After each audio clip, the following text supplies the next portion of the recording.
Sveiki, gerieji žmonės, draugai ir nedraugai. Buvau dingęs mėnesį iš Facebooko, bet šįsyk nepykstu, nes pats padariau provokaciją. Pasidalinau vaizdo įrašą, kaip užpultos įskraudžiamos Rusijos saugos tarnybos, tinkuotojai nupjauna ausį ir ją bando suvalgydinti.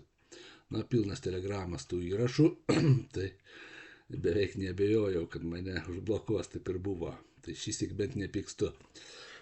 Tai va, tiesiog stebiu įvykius, stebiu situaciją.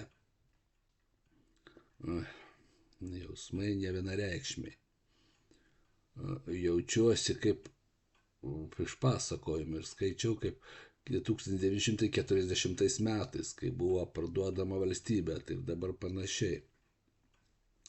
Kalbu apie prezidento būsimus rinkimus.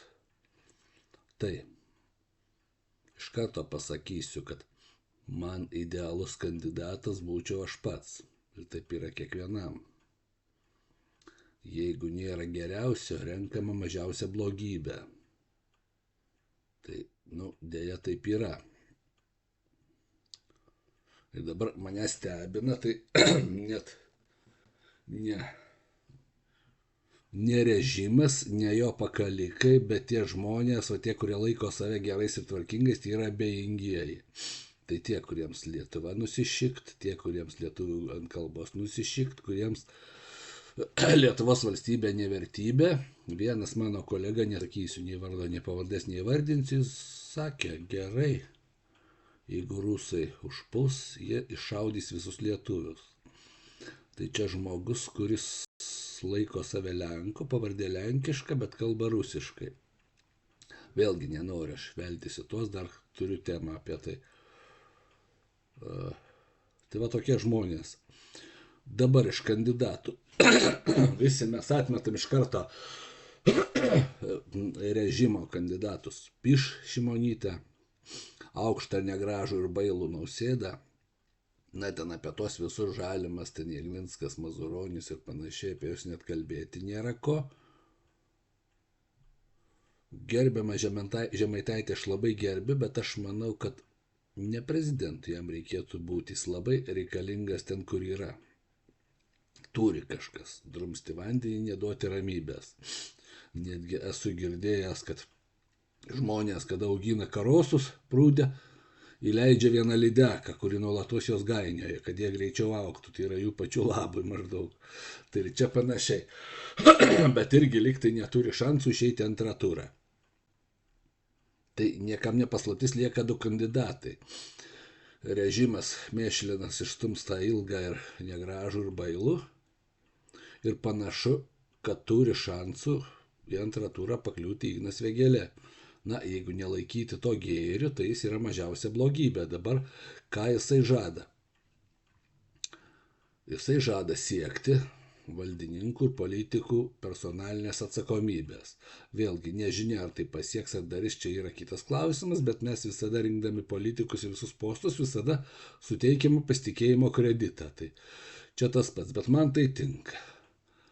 Iš karto atmest Stambulo konvenciją, pasaulio sukčių, sveikatos organizacijos tą kažkokį dokumentą, kur nori ten mus priversti ten gerti tą benziną, tai yra badytis ir panašiai.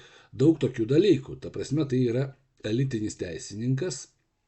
Jis žino, kaip tai padaryti, tam, kad nepakliūti pačiam į bėdą teisinę, kad neišmestų antrą dieną su apkalta ir panašiai.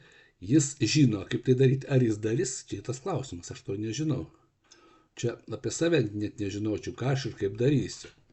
Tai va, nenoriu daugiau aš ten agituoti. Dabar pakalbėsiu apie visos vatos numylėtą konservatorių Kišamą Vaitkų.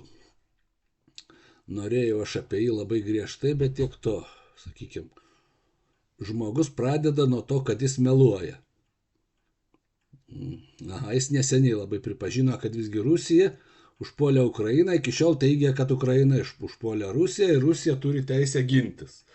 Tai, kiek aš pamenu istoriją, Rusija per savo visą formavimuose, tai ją puolė tik vieną kartą, tai Napoleonas. Sakysit, antras pasaulinis karas?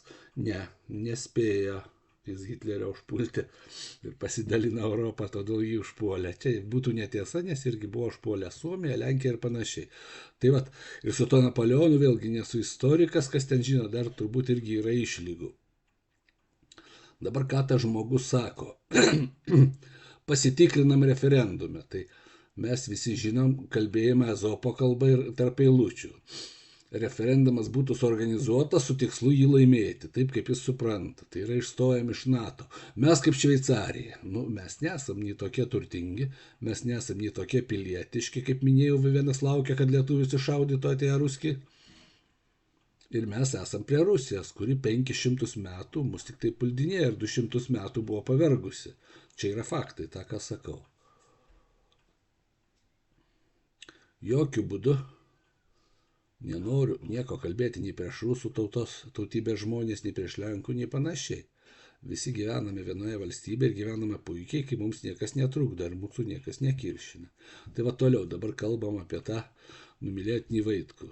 Tai išstojimas iš NATO reiškia, man rūpi tik Lietuva. Tai taip, Lietuva tokio dydžio kaip būtų bent jau kaip, nežinau, kaip ta Ukraina, tai galbūt galėtų būti viena.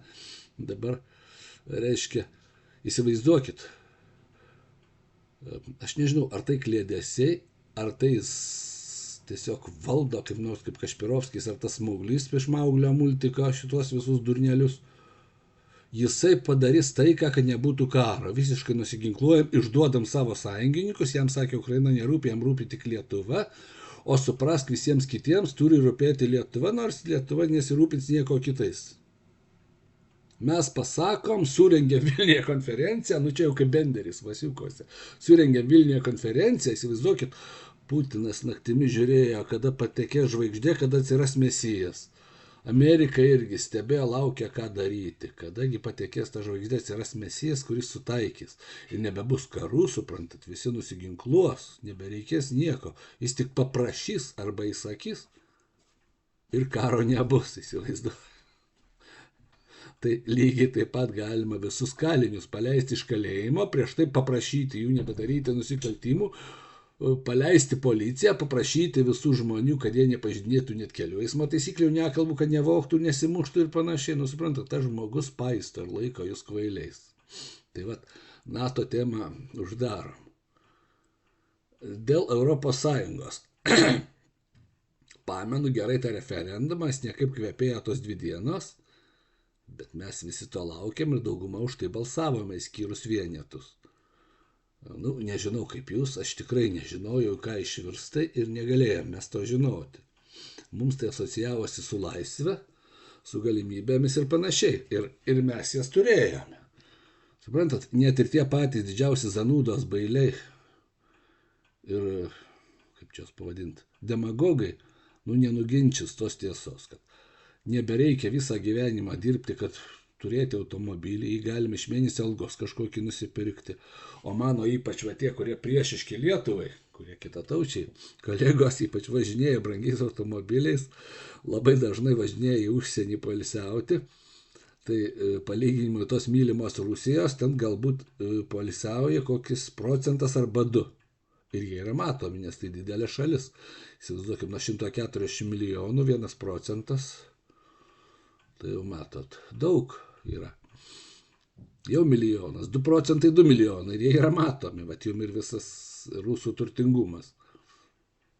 O mūsų visi, net ir darbininkas gali, dar šiandien gali važiuoti į užsienį, dirbti užsienį ir panašiai. Dabar su ta Europos Sąjunga aš irgi galvoju, išstojo Britanija. Tai Britanija viena iš didžiausių pasaulio galių.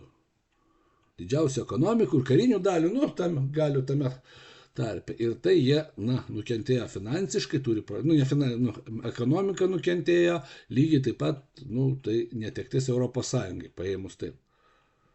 Dabar tokia Lietuva, įsivaizduokit, čia toks bezdalius senukas ateitų, jisai daro referendumą, mes čia neteisėta, mes neįstojame Europos Sąjungą, arba stojam iš naujo, kaip jis suprastų, jau suprask. Arba išstojam, jeigu žmonės nubalsuoja, kad išstojam, kas būtų tikėtina šiandien. Sakytų, eikit jūs po velnių Europos Sąjungą.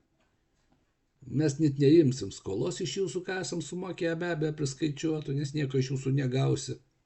Va, uždarom sienas, įvedam muitus, jūsų jokie sertifikatai, specialybės, vairuotojo pažymėjimai, jeigu nori dirbti, perlaikyti reikia ir taip toliau, ir taip toliau. Vat, tik tie, kurie rėkti ir toliau savo nosies nemato, reiškia.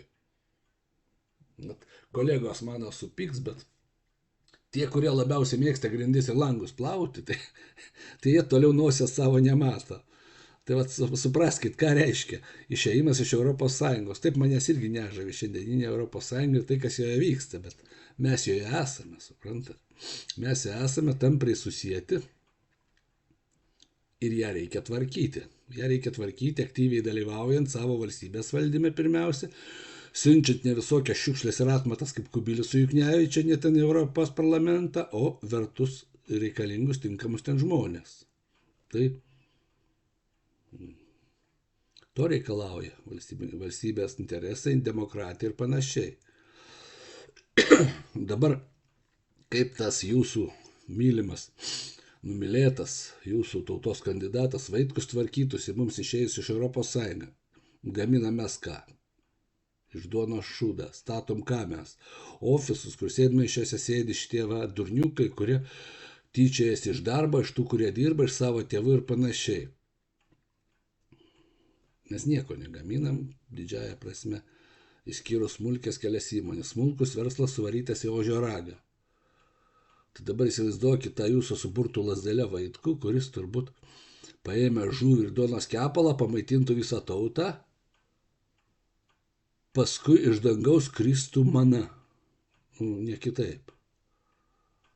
Randat? Nesinori piktai kalbėti, bet man jau tas debilumas užknisa.